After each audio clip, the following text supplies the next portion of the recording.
Hey guys, welcome back to my channel. For those who are new, welcome. My name is Monica. In today's video, I am going to be opening up a vlog where I'm going to be reading historical fiction. So it's really loud in my house. My sister with a lot of her kids are here. So I wanted to start this because I wanted to start it today because I have like 5-6 books I want to read. And I know I have a lot going on this week, so I wanted to make sure I get this at least introduced without me having to go back and make an intro. I wanted to do that. And yes, Walter is hiding from the little kids because we have little kids in our house right now. So the first book I'm going to be reading is Upon a Starlit Tide by Cal Woods. This is the group book pick. The next book I'm going to read is Blood on Her Tongue by Johanna Veen. I know this is like a gothic horror, historical fiction, queer romance, I think. Anyway, I don't really know much about this. I heard some stuff about it. Well, I only heard like people saying it exists, and it was on my Hoopla, so I was like, yes, okay, let's do that one. So the next book I'm going to read is Hungerstone by Kat Dunn. This one, Christi from Christi Reads a Lot, she said it was really good. She's read it, so that took care of that prompt. But also it's on my Hoopla. It's also on my Libby. I think I'm gonna end up having to get it from Libby, but I really wanted this one, and my hold should be coming in very soon, so hopefully I'll get to that one. And the next one is Wayward by Amelia Hart. This one I heard is magical realism, and I heard it was really good, and it came out in 2023, so we shall see. I'm interested in that one, and I got it off my Hoopla. And then The Bewitching by Sylvia Moreno Garcia. This one I'm getting off my Libby. The hold is coming in very soon. There's one more book that I might be getting to, and it's Breath of Magic by Teresa Medeiros. This is the historical Hellion pick as well. It's on my September or October TBR. And not only that, it's time travel historical romance, which is always a delight for me. I love them. So yeah, those are the books I'm planning on reading. Let's see if I can get to them all and see if my library holds come through, because if not, I don't know. Anyway, so hopefully this will be a very successful vlog. I think the first one I'm going to read is Blood on Her Tongue, because it's going to be, I had it out on Hoopla for a while, and I think it's going to be due back in a couple of days, so I want to make sure I get to that one. So I've been sitting here talking for about 10 minutes and realized I didn't actually turn on my video. So I'm just finishing up work now, and I'm holding my phone, so if it's a little wobbly, I'm sorry. I'm in the truck and not my car. So okay, let's talk about Blood on Her Tongue. Blood on Her Tongue I gave 3 stars. I really liked it. The beginning was really good. I really liked our characters. I did not like some of the choices that Lucy made. I did not feel like it made her weak, and I didn't like the way she let herself be used. And I did not like the male characters. I felt like they were villainous, twirling mustache, cardboard cutouts of villains, and it was all the men, like the 2 main men. Anyway, I didn't like it. I gave it 3 stars. And that 3 stars was for a really solid beginning and the solid writing. And yeah, that's all I'm going to talk about for that one. And now I'm about 60% of the way through Wayward. I didn't know if I was going to like this one because it's 3 points of view. You have Violet in the 1940s, you have Elva in the 1600s, and then you have Kate today.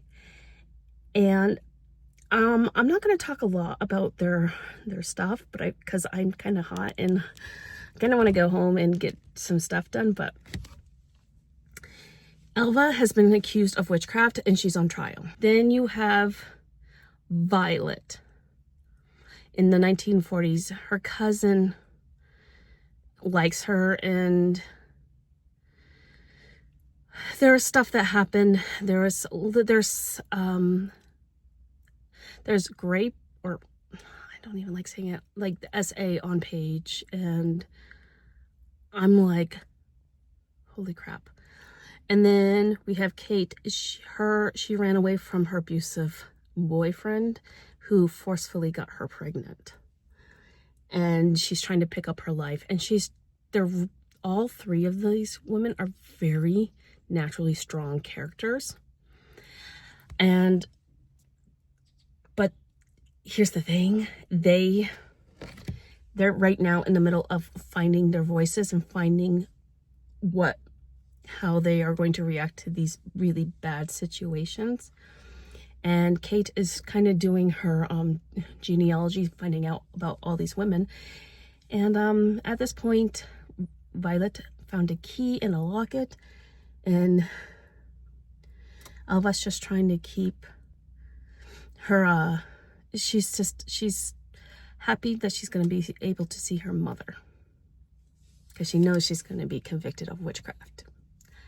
So that's where I'm at with that. And I am really, really liking this one. This one is excellent.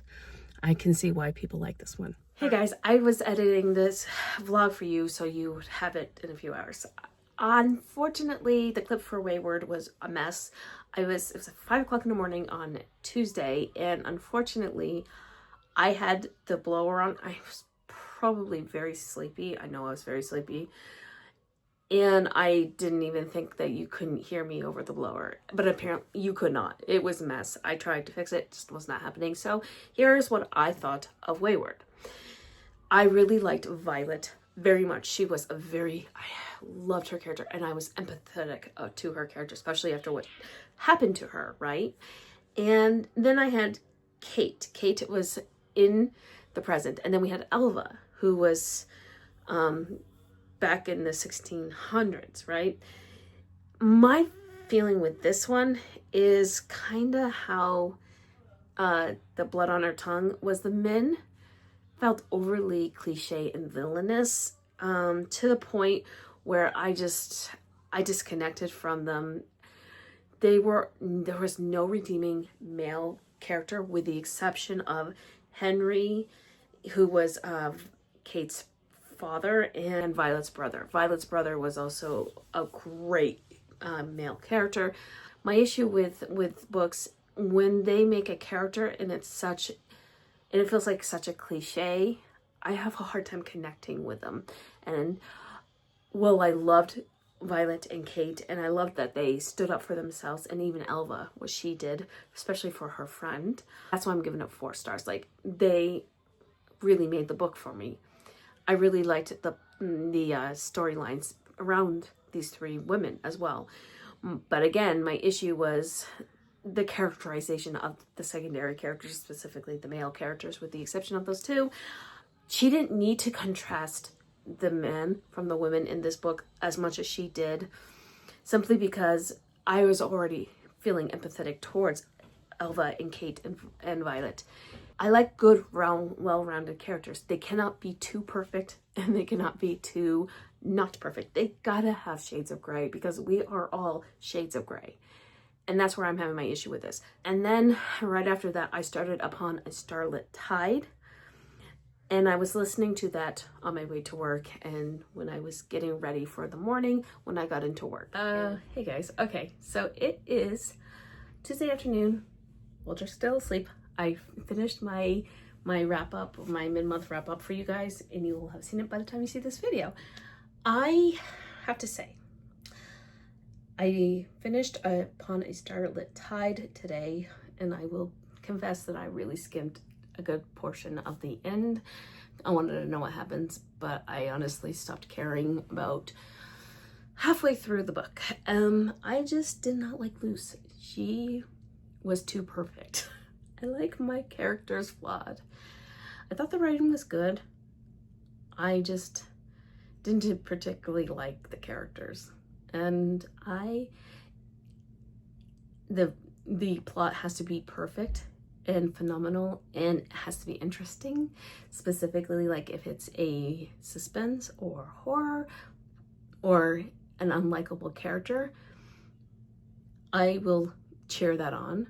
But when it feels like the main character Luce, she felt too perfect to me. I didn't feel like she had any flaws, and I just felt bad for her sisters, and I just didn't vibe with it, and I'm giving it 3 stars. So once I was finished with that one, I started Bewitching, and I actually started an arc that I'm not going to talk about in here, but I started an arc that I got early this morning. I actually got 2 arcs I got this morning, but my library hold for The Bewitching came in, so I went ahead and started listening to that, and I am thoroughly enjoying it. This is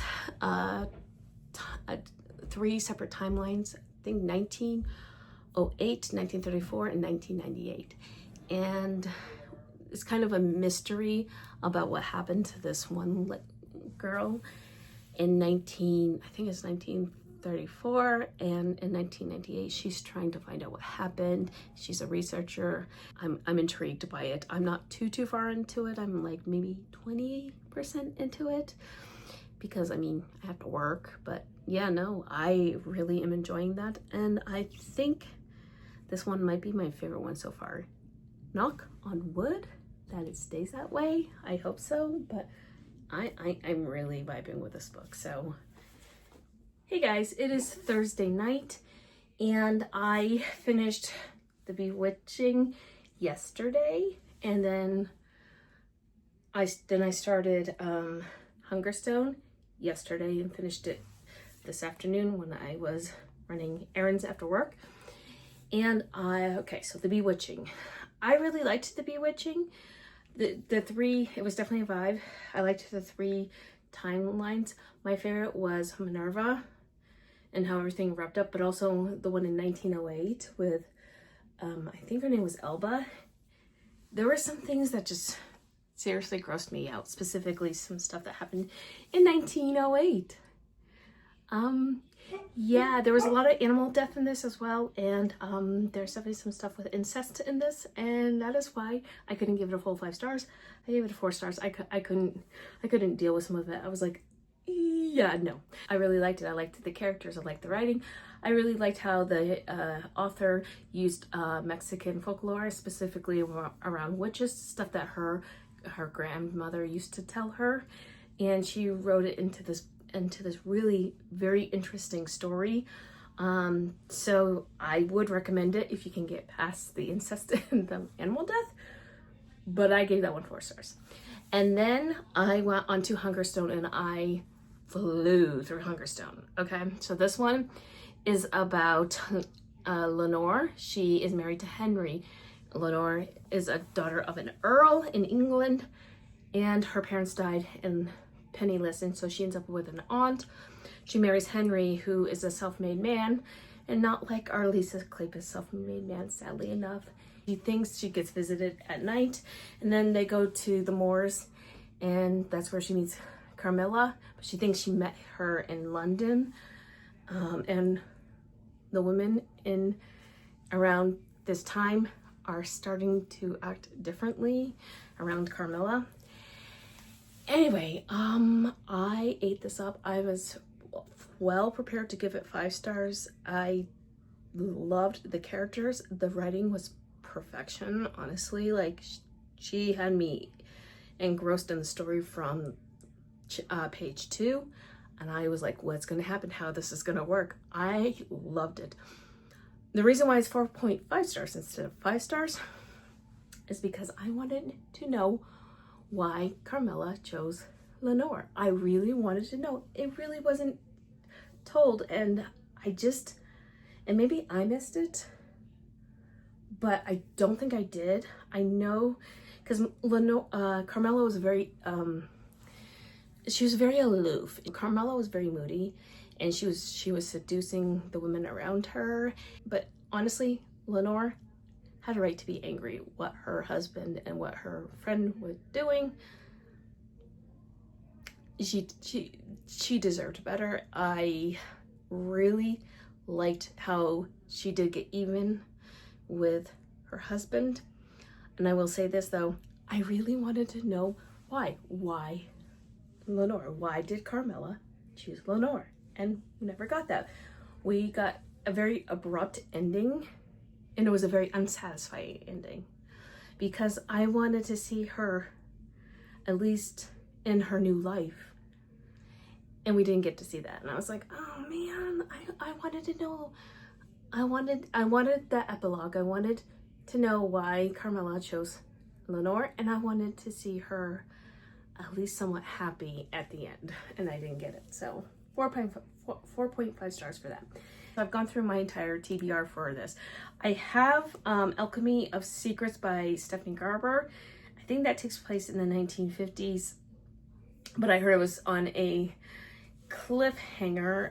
I mean, I can definitely try it. The other one that I do need to read is the Teresa Medeiros book for historical Hollyans. I might go to that one, but right now I am listening to an ALC, and it's pretty fun. So the Teresa Medeiros, I actually have to physically read it on ebook because they don't have an audiobook, and I wouldn't get the audiobook because, well, okay, so it does have an audiobook, but it is AI voiced, and I'm just like, electronic voice, and I'm just like, nope, I won't ever pick up an audiobook that is voiced by AI. Thank you and goodbye. That will never happen. So I'd rather eyeball read it than to pick up an audiobook that is electronic voices. I will never do that. And anyway, so that is my update. Hey guys, it is nearly 6 o'clock in the evening on Saturday or Friday. Wow, Friday, and you'll see this tomorrow morning because I'm going to get this edited and out to you guys.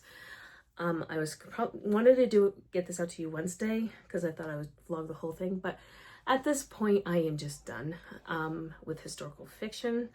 I was going to read either the Teresa Medeiros, and I started it and I like it so far, but I'm not going to be doing the audiobook, so I can't get to it.